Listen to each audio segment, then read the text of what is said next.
সরকারি স্কুলগুলোর ক্রমাগত পরিস্থিতি ও শিক্ষা ব্যবস্থার নানান অনিয়মের প্রতিবাদে আজ সোমবার সকাল 11টা নাগাদ কংগ্রেসের পক্ষ থেকে এক বিক্ষোভ কর্মসূচির আয়োজন করা হয়।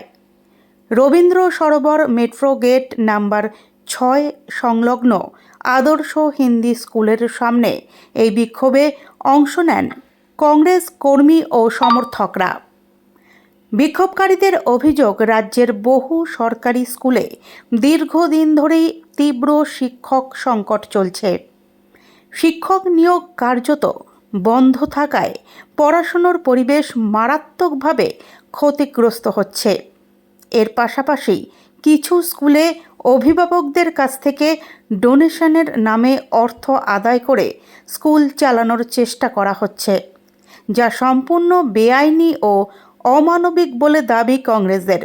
মিড ডে মিল ব্যবস্থার চরম অব্যবস্থাও বিক্ষোভের অন্যতম প্রধান ইস্যু।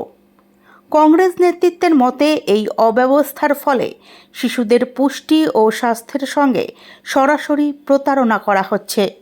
বিশেষ করে গার্লস স্কুলগুলিতে পরিকাঠামোর মারাত্মক অভাব রয়েছে। শৌচালয়, নিরাপত্তা ব্যবস্থা, মৌলিক সুযোগ সুবিধা, এমনকি স্যানিটারি ভেন্ডিং মেশিনের মতো জরুরি ব্যবস্থাও অনেক ক্ষেত্রে অনুপস্থিত বা অচল। বিক্ষোভে আরও দাবি তোলা হয়, আদর্শ হিন্দি গার্লস স্কুলে অবিলম্বে উচ্চ মাধ্যমিক স্তর পর্যন্ত পড়াশোনার সুযোগ চালু করতে হবে।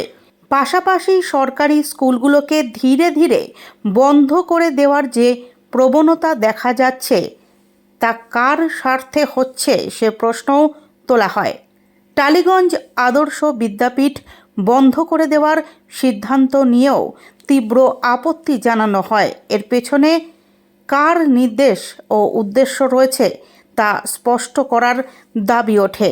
Tollygunge Adarsh Hindi high school sanitary vending machine অর্থের অভাবে তারা নিতে পারছেন না। টিচারদের টয়লেট পরিষ্কার করতে হয় মাঝে মাঝে, কিন্তু স্টাফ নেই। 2016 যারা রিক্রুটমেন্ট, তারা জানে না যে কবে তার চাকরি আছে কি নেই, আগেও তারা টিচার কি। এই অবস্থায় একটা টালিগঞ্জ আদর্শ হিন্দি হাই স্কুল চলছে। 11-12 মেয়েদের পড়া যাচ্ছে না। সামনে একটা স্কুল আছে, আপনাদের 5 মিনিট পরেই দেখাবো। স্কুলটা শুধু নামটা বাঁচতে স্কুল লেখেছে, ওখানে হিয়ারিং সেন্টার চলছে, এসআইআর। স্কুলগুলো বন্ধ হয়ে যাচ্ছে, ঢুকছে। এটা কি পরিকল্পনা কোনো যে বড় বড় যারা প্রমোটার তাদের হাতে স্কুলগুলো তুলে দেওয়া, বা কী করতে চাইছে? স্কুলগুলো সরকারি স্কুল বন্ধ হলে কার লাভ, কার লোকসান? লোকসানটা তো আমজনতার, ছেলে মেয়েদের লোকসান। তাদের পর্যাপ্ত পরিমাণে ফান্ড নেই, টিচার নেই, কিছু নেই। একটা অরাজকতার অবস্থা সরকারি স্কুলগুলোতে আমরা দেখতে পাচ্ছি। এবং যত দোষ দ্বন্দ্বঘোষ দিনের শেষে টিচারদের ঘাড়ে চাপিয়ে দিচ্ছে, পেরেন্টসদের ঘাড়ে চাপিয়ে দিচ্ছে। আপনি জানেন এই স্কুলের যে বয়েজ সেকশন 1200 টাকা ডোনেশন নিচ্ছে। আমাদের কাছে সে স্লিপ আছে। আমরা প্রশ্ন করেছি যে কেন সরকারি স্কুল তো এরকম ডোনেশন নিতে পারে না, ডোনেশন লেখা। তাহলে এই তো পুরো যে ব্যবস্থা, সেই ব্যবস্থা শিকার স্কুল এবং ছাত্র। তাই আমাদের কংগ্রেস পরিষ্কার একটাই কথা বলছে, শিক্ষা বাঁচাও, স্কুল বাঁচাও, সমাজ বাঁচাও। এই স্কুল বাঁচলে, শিক্ষক বাঁচলে, শিক্ষিকারা বাঁচলে, ছাত্ররা বাঁচলে মানুষ বাঁচবে, সমাজ বাঁচবে। সমাজে যা দুর্নীতি চলছে, দুর্নীতি বন্ধ করতে হবে। আর আগে মানুষকে যে কথা, সেই কথা প্রায়োরিটি দিতে হবে। সেই জন্য আমরা সকাল সকাল এসে এই প্রতিবাদ করছি। আপনি দেখতেই পাচ্ছেন এতগুলো এখানে স্টুডেন্ট থেকে শুরু করে তাদের অভিভাবক অভিভাবিকারা দাঁড়িয়ে রয়েছেন। তার কারণ আমরা মনে করি আজকে সাধারণ মানুষ কোথায় অত টাকা পাবে বড় বড় স্কুলে ডোনেশন দিয়ে পড়াতে? তাদের কি স্বপ্ন যে তাদের ছেলে বা তাদের মেয়ে একটা বড় জায়গায় যাবে, পড়াশুনো করে শিক্ষিত হবে, সমাজে দাঁড়াবে? আজকে একটা কম্পিটিটিভ এনভায়রনমেন্ট, কেন মডার্ন টেকনোলজি সরকারি স্কুলগুলোতে আসবে না? আমরা শুধু কি দেখবো প্রাইভেট স্কুলগুলোতে বড় বড় টেকনোলজি আসছে? কেন এই আজকের দিনের যে এডুকেশন সিস্টেম, সেই modern education system, modern technology সরকারি স্কুলে কেন আসবে না? কেন আমাদের আম জনতার ছেলেমেয়েরা বঞ্চিত হবে? এটাই আমাদের প্রশ্ন। এবং সবথেকে বড় অপদার্থ হচ্ছে, একদম জেনে রাখুন, এই শিক্ষা দপ্তর।